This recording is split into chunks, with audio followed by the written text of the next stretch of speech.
All right, welcome into this week's edition, or month's edition, of Male Athlete of the Month. Yeah, slow down. Leisurely stroll, that's why he's the Athlete of the Month. This is Corey Hannula. You might recognize him from, he was probably on SportsCenter for top plays from kickball a couple weeks ago. He was our Player of the Week last week for kickball. He started out as Corey the Intern. He graduated to CC, also known as Coach Corey, then Player of the Week, and now AOTM. Soon he will be owner of CrossFit 1080, essentially removing all of us and run the whole thing himself. What do you think about that, Corey? I don't know about owning this place, but I want to own my own box someday. Yep. So. He's going to open up a gym right next door, kick out Northern Tool, and take all of our members. I would go there. So, Corey, why do you think you got chosen to be Athlete of the Month? I don't know, I guess consistency of making it in here every day. Almost every day. No, absolutely, yes. Definitely consistency, and they're in here quite a bit. However, we do have a lot of people who make it in here quite a bit. I think what makes Corey stand out is obviously his ability to identify his weaknesses and work on them. Not everybody, myself included, like to work on things that they're not good at, kind of cherry pick. Corey likes to pick the things that he stinks at and works on them to improve. On top of that, Corey also likes to pick the things that you suck at and make you work on them, hence our warm-ups. So let's give Coach Corey a round of applause for that. So that's good. No, he definitely pushes the envelope on a daily basis, which is what makes you here sitting next to me in our training cycles, ready to go take on Tour de France. So Corey, what's your favorite thing that you've learned since being here? You started with us as an intern when? February? Yeah, started in February. I think my favorite thing that I've learned is all the programming stuff. It's something I've always been interested in, whether I did it for cross country and would design my own training programs over the summer and stuff, but I didn't know how to do it for weightlifting or CrossFit. So I think that's probably been my favorite part, is just learning from Tyler about what he does for programming, getting different books on it. He's probably annoyed with me with how many books I've read, that I'm like, Tyler, you gotta read this book, you gotta read this book. And so I think I'm like 7 books ahead of him now. So, yeah. No, that's good. That's there's a saying that a leader must be a reader. Not all readers are leaders, but all leaders are readers. So you're on the right track, and I think everybody can agree that you're definitely going to be a great leader. You already are showing to be that. And part of that comes from the fact that you're not afraid to learn. You want more information, pick up a book, read it in a day, maybe 2, or fall asleep or something. But no, that's great. What's your favorite movement as a CrossFit athlete? So your favorite one to work on and your favorite one to perform on? I think the one that's given me like the most trouble has been the snatch, but it's also my favorite to work on because it was so complicated at the beginning. And like I could barely do like 65 pounds, I think was like my first day. And it was really, really ugly. I have a video of it and it was really bad. You might attach that at the end. And then, like a couple weeks ago, I hit 135 pounds, and so, and it was just consistency of trying to do it almost every other day. So I think just the Olympic lifts in general is something that I've worked very hard at to try and get better at because they're so complicated. And I guess, yeah. Absolutely, yeah. Something as complex as that. Working on the whole thing all the time, or working on the whole thing once in a while is definitely not the way to go. Yeah. It's important to break it down, follow the programming that you can try to put in place, and you just see the results. I mean, adding 7, over doubled it in a few months, you know, and obviously 65 pounds on the grand scheme of things when you're talking about elite level, isn't a ton, but it's still for you and I to be able to double that over a couple of months' time, and that shows a lot of hard work and dedication. That's great. And I think the way I went about doing it, I thought was kind of interesting because I just watched a lot of class and started writing down the things that people weren't doing well, that I kept telling people. I had a tally mark of like, okay, these are the 5 things that people didn't do well in class every day, and I figured I was making the same mistakes, so I'd be here for like 2 hours by myself, but I'd work on those 5 things that I was telling the athletes to do to get better at them. And so I guess I thought like Tim Ferriss has an idea of, instead of looking at your mistakes, you look at what the most common mistake is and why they're making that mistake. And so when you look at it that way, I think it's easier sometimes to correct those mistakes because you're making the same mistake over and over again, and a lot of people do that same one that prevents them from being successful. So I like that, definitely. And that's kind of what you implemented with our warm-ups. You looked at kind of a whole, what are we weak at, where are we as a group weak, and then let's make everybody do it because we can all use improvement at some level, whether it's from the ground, starting from the ground, or if you're already, at a higher level, but you still can improve. Yeah, and so we looked at like the open results and where we ranked lowest in the open as a whole group. That's the ones that we tried to focus on. So. Yeah, it's great. So what would you say, you mentioned earlier that you want to open up your own gym.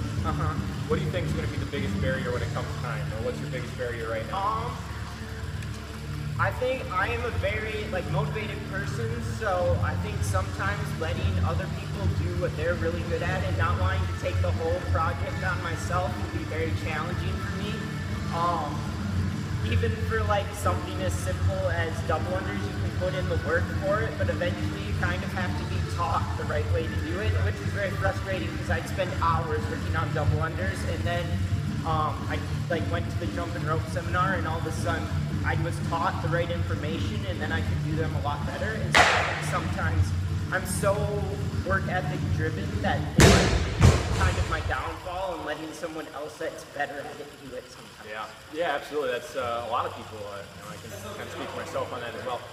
A lot of people being able to pull back, and I think they say of course you can do it really well. No one's ever going to be able to do it as well as you are because you're doing it. Yeah. But if someone else can do it 80% as well as you, then let them do it. And that, that kind of depends when it comes to finances or something like that. Yeah. You probably want them to be better than 80% accurate. But there's definitely certain things that, in order to help build your business and get it going, some of that control does takes time, but it'll be worth it.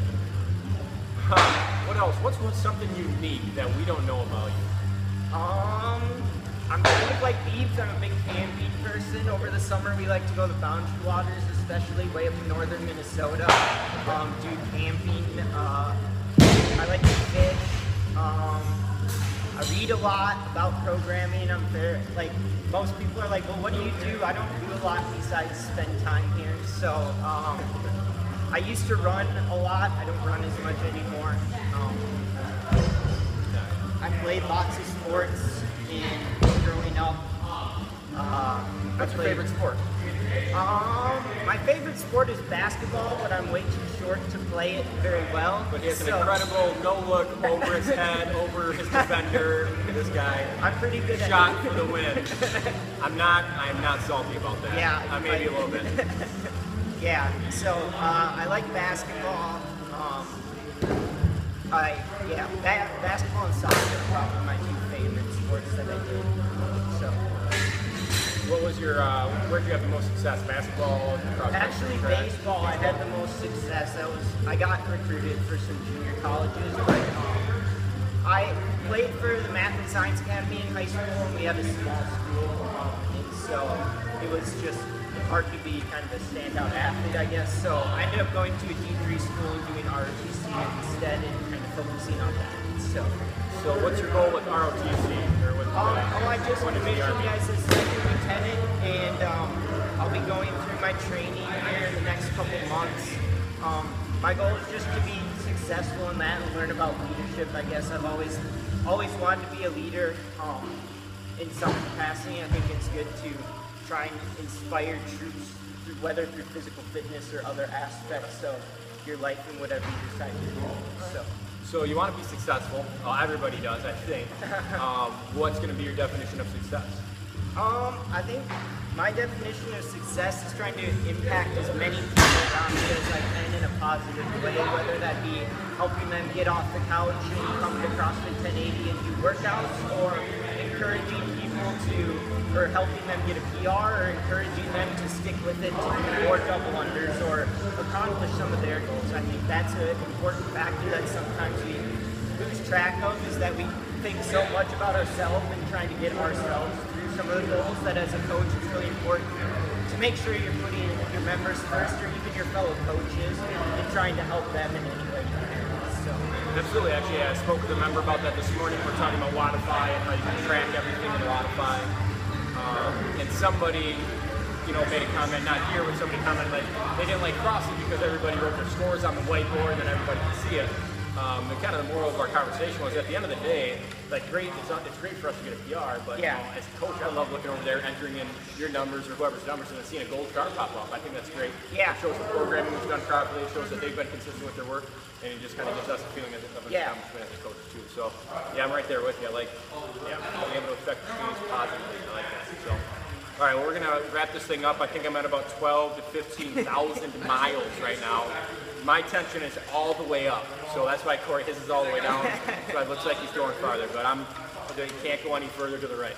Anyways, Corey, so what's your favorite thing about CrossFit 1080? I think at first I was a little apprehensive to try CrossFit just because I kind of knew like what the programming was about and how it was done, but I wasn't sure that I'd find like the right environment to help me improve as much as I wanted to improve, whether it just be the physical aspect, which is what it's more about, but like the mental aspect of CrossFit and how important that is, whether it just be pushing yourself in a workout or like learning about programming, learning about that, because that's really important to me. And I think I found the right fit of finding weightlifting, finding some gymnastics, finding some like jumping rope help. Like I found a wide variety of expertise that helped me kind of develop my own kind of unique style on how to do it. I'm using all of that and not just one source. Yeah, absolutely. And then what's the one thing that you would tell somebody who maybe has heard of CrossFit and is apprehensive about starting or doesn't know anything about CrossFit, but let's say they are on the couch, you're just trying to get someone motivated. What's the one thing that you would tell them? I think the first thing that I would tell them is they have to make the decision for themselves. I think it shouldn't be really like a money factor of like, I'm paying this much to go, that's what should get me off the couch. I think you have to make the decision for yourself is the first thing.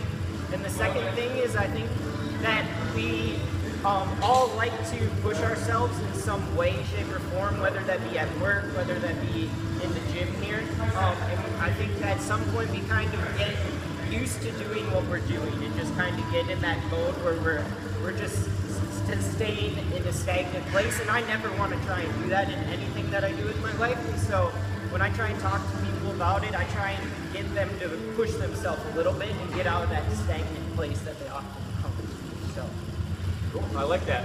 Make the decision for yourself, start moving, get in here, hang out with Coach Corey, formerly known as Corey the Intern, and Kickball Player of the Week. Stopping in. Now go out, get on your bike, and bike as far as we just did. Peace!